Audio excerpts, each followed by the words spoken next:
Hello दोस्तों, good morning. कैसे हो आप सब? आशा करती हूँ आप सब अच्छे ही होंगे और मैं आ गई हूँ आप लोगों के साथ में। तो अभी सुबह का टाइम हो रहा है, सुबह के बज रहे हैं 6 और अभी मेरे घर में सब लोग सो रहे हैं। मैंने अपने पूरे घर में झाड़ू लगा दिया है और झाड़ू लगाने के बाद मैंने अपने किचन के काउंटर को भी साफ़ कर दिया है। और रात में वैसे मैं किचन साफ़ करके सोती हूँ तो इतना मतलब किचन गंदा नहीं रहता है, लेकिन यह ज़मीन नहीं साफ़ करती हूँ रात में, मैं झाड़ू नहीं लगाती हूँ तो इसलिए ज़मीन गंदी हो जाती है। तो इसलिए सबसे पहले उठ के तो मैं झाड़ू ही लगाती हूँ। तो भाई झाड़ू लगाने के बाद मैं आ गई हूँ किचन में अपने, और अभी मैंने अपना किचन काउंटर साफ़ कर दिया है। और उसके बाद ये दूध मैंने मतलब अ, अलग रख दिया था, क्योंकि ये दूध ना रात में जब मैंने दूध गर्म किया था तो ये पहले का दूध थोड़ा सा बचा था जो मैंने बच्चों को दिया था, तो उसमें से बच गया था, ठंडा करके मैंने जो दिया था। तो ये दूध मैंने अलग लोटे में रख दिया था और बाकी भगोने में दूध अलग गर्म करके मैंने रखा था। तो मैंने कहा पहले इस दूध का ही यूज कर लेते हैं, क्योंकि दूध अगर मतलब या देर का हो जाता है ना तो ख़राब हो जाता है। तो इसीलिए मैं सोचती हूँ कि पहले बासी दूध ख़त्म कर दूँ, ताज़े दूध को बाद में यूज करूँगी। तो बस अभी मैंने चढ़ा दी है चाय, और चाय चढ़ाने के साथ ही मैं अपने खाने की तैयारी करने लगूँगी, क्योंकि अभी सब काम निपटाने के बाद ना मुझे बिट्टू को तैयार करना पड़ता है, और मेरी बिटिया रानी को तैयार करने में बहुत ही ज़्यादा नौटंकी है। बहुत ज़्यादा ही वो ड्रामा करती है। और आज मैं आप लोगों को उसकी बातें सुनाऊँगी कि मतलब वो कितना बातें करती है और कितना वो परेशान कर लेती है तैयार करने के टाइम। तो हालाँकि मैं अपने खाने की तैयारी रात में करके रखती हूँ, जो कि आप मेरे पहले वीडियो में देख चुके होंगे कि मैं रात में क्या-क्या काम करके सोती हूँ, जो कि मुझे सुबह दिक्कत नहीं होती है। हालाँकि मैं लहसुन प्याज़ भी रात में ही काट लेती हूँ, लेकिन कल मैंने लहसुन प्याज़ नहीं काटा था, क्योंकि प्याज मैंने काटा था लेकिन फिर वो खाने के टाइम में यूज़ हो गया, तो मैंने कहा चलो सुबह काट लेंगे, झटपट से काट लेंगे। तो अभी आज मैं बनाने जा रही हूँ भिंडी की सब्ज़ी। तो भिंडी की सब्ज़ी मैंने रात में भिंडी काट ली थी और काट के मैंने फ्रिज में लगा दी थी। तो इसीलिए भिंडी काटने में ना थोड़ा-सा टाइम लग जाता है। तो भिंडी ये मतलब ज़्यादातर सब्ज़ियाँ जो ऐसी होती हैं जिनमें थोड़ा टाइम लगता है काटने के लिए, तो वो सब सब्ज़ियाँ मैं रात में ही काट के रख लेती हूँ। और जब क्योंकि मुझे ना सुबह लेट होने लगता है और जल्दी-जल्दी में कुछ समझ में नहीं आता है, और रात में मैं आराम से काट लेती हूँ, अच्छे से देख के कर लेती हूँ। तो अभी सब्ज़ी प्याज़ काट लिया है मैंने, और प्याज़ काटने के बाद मैंने सब्ज़ी छौंक दी है और इधर मेरी चाय बन गई है। हालाँकि अभी मेरे हस्बैंड और मेरे बच्चे सब सो रहे हैं। मैं बीच-बीच में जा के उन लोगों को आवाज़ लगा रही हूँ कि उठ जाओ, टाइम हो रहा है। और ये सब काम करते-करते मुझे 7 बज गया, पता ही नहीं चला। और तो बस अभी मैंने अपने हस्बैंड को आवाज़ लगा दी है कि उठ जाओ। और क्योंकि मेरी बिट्टू की आदत है ना, वो अपने पापा के साथ ही जगती है। मैं उसे जगाने जाती हूँ तो वो नहीं उठती है और उल्टा रोने लगती है और परेशान करने लगती है। तो इसीलिए मैं पहले अपने हस्बैंड को उठा देती हूँ, ताकि वो अपना उठ जाएँगे तो वो बिट्टू को उठा देंगे। तो अभी मैं अपनी सब्ज़ी छौंक दी है मैंने, चाय बन गई है मेरी, और अभी मैं आटा लगा दूँगी। और आटा लगाने के बाद ना मतलब ये जितने काम ना मुझे ये रहता है कि पहले निपटा लो, क्योंकि उसके बाद बिट्टू को तैयार करने के बाद टाइम नहीं मिल पाता है। और दूसरी बात ना, मेरे घर की टाइमिंग जो है, मेरे हस्बैंड की और मेरे बच्चों के जाने की टाइमिंग एक ही है। इनके पापा और बिट्टू साथ में ही घर से निकलते हैं, तो इसीलिए मुझे दोनों लोगों का टिफ़िन बनाना पड़ता है और दोनों लोगों को साथ में ही तैयारी करानी पड़ती है। तो इसीलिए मैं ना खाने वाला काम पहले ही कर लेती हूँ, ताकि मतलब बिट्टू उठे अपना, तो बस चाय नाश्ता करके मैं उसको तैयार करने लगती हूँ। जितनी देर मैं बिट्टू को चाय नाश्ता कराती हूँ, उतनी देर में उनके पापा नहा धो के रेडी हो जाते हैं। तो इसीलिए वो भी जब रेडी हो जाते हैं तो फिर नाश्ता-वाश्ता करके वो भी बिट्टू के साथ में ही निकल जाते हैं। तो इसीलिए मतलब बिट्टू का भी टिफ़िन बनाना पड़ता है और साथ में इनका भी टिफ़िन साथ ही में बनाना पड़ता है।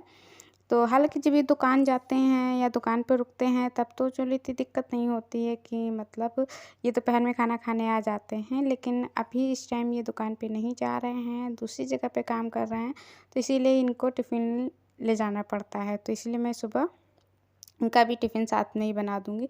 तो बस अभी चाय मेरी बन चुकी है, और अभी चाय पीने वाला कोई भी नहीं है, क्योंकि अभी सब लोग उठ रहे हैं, सब फ्रेश हो रहे हैं, और मैं अभी चाय नहीं पीऊँगी, क्योंकि इस टाइम सावन के टाइम मैं सुबह कुछ भी खाती-पीती नहीं हूँ, और अपना नहाने के बाद और पूजा करने के बाद ही मैं चाय नाश्ता करती हूँ। तो ये दूसरी गैस पे मैंने सब्ज़ी एडजस्ट कर दी है और अपना धीरे-धीरे सब्ज़ी बनती रहेगी। और इधर दूसरी तरफ मैंने चढ़ा दिया है तवा और अभी मैं बिट्टू के लिए बनाऊँगी पराठे। और बिट्टू के लिए पराठे बना रहे हैं तब तक कि इनके पापा आ जाएंगे वॉशरूम से, तो बता देंगे उनके लिए क्या बनना है, क्योंकि वो मूडी हैं। कभी मन होता है उनका पराठा खाते हैं तो कभी मन होता है उनका रोटी खाते हैं। उनका तो कुछ भी भरोसा नहीं रहता है कब क्या बनाए। तो इसीलिए मैं पहले बिट्टू के लिए बना दूंगी, फिर इनके देखते हैं ये क्या बताएंगे, तो उस हिसाब से मैं इनके लिए भी बना दूंगी। और बस ये होता है ना कि सुबह सुबह बस ये होता है जल्दी जल्दी काम निपटाओ, जल्दी जल्दी करो, क्योंकि मेरी बिट्टू को तैयार करने में ना पूरा आधा घंटा वो मुझे तैयार करने में ले लेती है। उसके तो एक तो उसकी बातें मुझे बहुत ज़्यादा ही परेशान कर लेती हैं। कोई भी काम मैं उससे कहूँगी कि ये करो या ऐसे करो, तो वो मुझसे अपनी बातें पहले बताने लगे कि पहले मेरी बात सुनो, ऐसा करो, ऐसे करो, मुझे कुछ कहना है, मुझे कुछ बताना। अरे बहुत ज़्यादा ही बातें करती है। कभी-कभी तो ना उसकी बातें सुन के ना, मतलब कभी मैं गुस्सा होती हूँ तो उसकी बातें सुन लेती हूँ तो मुझे हँसी आती है, तो मतलब गुस्सा मेरा ख़त्म हो जाता है या मतलब 2 मिनट के लिए हट जाता है। लेकिन कभी-कभी ऐसा होता है ना कि इसकी बातें सुन के ना मेरा मूड बिल्कुल ख़राब हो जाता है। ऐसा कहती है, तुम बिल्कुल शांत रहा करो, तुम बहुत बोलती हो, इतना मत बोला करो। कि कभी-कभी ना दिमाग में जब टेंशन होती है और बच्चे ज़्यादा बोलते हैं तो गुस्सा आ जाती है। लेकिन ये होता है कभी-कभी टेंशन होती है तो गुस्सा आती है। और बाकी अगर जब गुस्सा होता है इंसान, तब बच्चों की छोटी-छोटी नटखट सी बातों से ना हँसी आ जाती है, तो गुस्सा 2 मिनट के लिए तो गायब ही हो जाता है। हालाँकि मुझे जल्दी गुस्सा नहीं आता है कि किससे गुस्सा हूँ, किससे गुस्सा दिखाएँ। बस ले दे के मेरे हस्बैंड ही हैं जिनको मैं अपनी गुस्सा दिखाती हूँ। तो वो भी बेचारे कहाँ रहते हैं, ज़्यादातर घर पे नहीं रहते हैं, वो अपने काम में ही बिज़ी रहते हैं, तो क्या मैं उनको गुस्सा दिखाऊँ। और मतलब गुस्सा उसको दिखाने में अच्छा लगता है ना जो गुस्सा देखे, जो घर ही पे नहीं रहेगा तो वो गुस्सा क्या देखेगा। तो बस लेकिन गुस्सा तो मेरी सब लोग कहते हैं गुस्सा नहीं करना चाहिए। गुस्सा करने से ना अपना ही नुकसान है, अपनी ही सेहत ख़राब हो जाती है। तो मैं ज़्यादा गुस्सा-वुस्सा नहीं करती हूँ वैसे। तो बस अभी मैंने बना दिए हैं पराठे और इनके लिए बनाऊँगी रोटी। और रोटी-वोटी बनाने के बाद ना मैं वॉशरूम से आ गए हैं, इसके बाद मैं अपनी बिट्टू को नहलाने के लिए ले जाऊँगी। और उसके बाद मैं रोटी-वोटी बना ली थी मैंने, और इनके लिए भी मैंने टिफ़िन के लिए रोटियाँ बना दी थी, बिट्टू के लिए मैंने पराठा बना दिया था। उसके बाद मैं अपनी बिट्टू को नहलाने के लिए लेके चली गई थी। तो जितनी देर उनके पापा ने वॉशरूम में थे, उतनी देर में मैंने बिट्टू को नाश्ता दे दिया था। वो अपना नाश्ता कर ली थी। और नाश्ता करने के बाद मैं बिट्टू को नहलाने के लिए चली गई थी। नहलाने-खिलाने के बाद फिर मैंने बिट्टू को ड्रेस पहना दी, इसको मैं तैयार करूँगी। और अभी ना आप इसकी बातें सुनिएगा, कितना मतलब ये लड़की परेशान कर लेती है, कितना मतलब बातें करती है। मैं भी सुनाऊँगी आप लोगों को, लेकिन अभी मैं इसको जल्दी-जल्दी से पहले मैं इसका कर देती हूँ काम, क्योंकि मतलब हालाँकि अभी भी ये मेरा दिमाग चट रही थी। तो ये सुनिए मेरी बिटिया रानी की बातें, कितना ये करती हैं मुझसे परेशान और कितनी करती हैं हमसे बातें ये। बच्चा 2 चोटियाँ डालेंगी। आज 2 चोटियाँ क्यों डालने वाली है? क्योंकि तुम्हें बाल ना खुले। नहीं, मैं 2 चोटियाँ डालूंगा। मम्मा, मैं 2 चोटियाँ नहीं डालूंगा। मैं पीछे चोटियाँ डालूंगा। पीछे चुटिया घर में करते हैं, स्कूल 2 चोटी करके जाते हैं। अच्छा लो। वाह लड़की सेवक काम बढ़ाने के लिए आवा, इसके पास कोई नौटंकी और नहीं है। पकड़ो।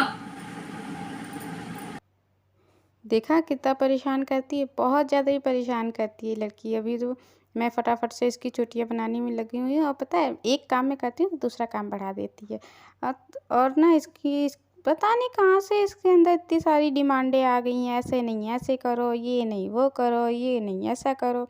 और इसको ना बातें करने के लिए बहुत ही ज़्यादा मुझे दिमाग लगाना पड़ता है कि मेरे मुँह से कोई ऐसी बात ना निकल जाए जिसको ये पकड़ के बैठ जाए। तुमने तो ऐसा कहा था, आपने तो ऐसा कहा था, ऐसे करना चाहिए, वैसे करना चाहिए, आपने मुझसे गलत क्यों कहा, आपने ऐसा मतलब बहुत ज़्यादा ये लड़की मुझे परेशान कर लेती है। मैं तो कभी-कभी ना इतना दुखी हो जाती हूँ उससे, कहती है ऐसा है, अपने सवालों की लिस्ट जो है अपने पापा के आगे ही रखा करो, मुझसे ज़्यादा तुम बातें ना किया करो।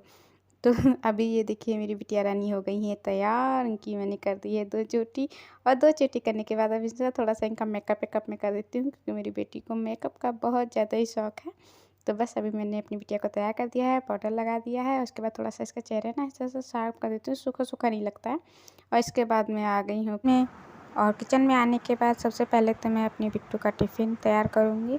तो मेरी बिट्टू ना सब्ज़ी नहीं खाती है, लेकिन फिर भी मैं थोड़ी-सी रख देती हूँ, ताकि अगर मन होगा तो खाएगी, नहीं मन होगा तो नहीं खाएगी। तो अभी मैंने बिट्टू का टिफ़िन तैयार कर दिया है और उसके बाद ना इसकी पानी की बॉटल मैं तैयार करूँगी। और ना इसकी बहुत ही आदत ख़राब है, जब ठंडा पानी भर दो तो बोली कि नॉर्मल पानी कहाँ था, जब नॉर्मल पानी भरो तो कहेगी कि ठंडा पानी भरना था। तो इसीलिए मैं इससे पूछ लेती हूँ। और आज का ब्लॉग यहीं एंड करते हैं, फिर मिलते हैं एक नई वीडियो में, तब तक बाय बाय।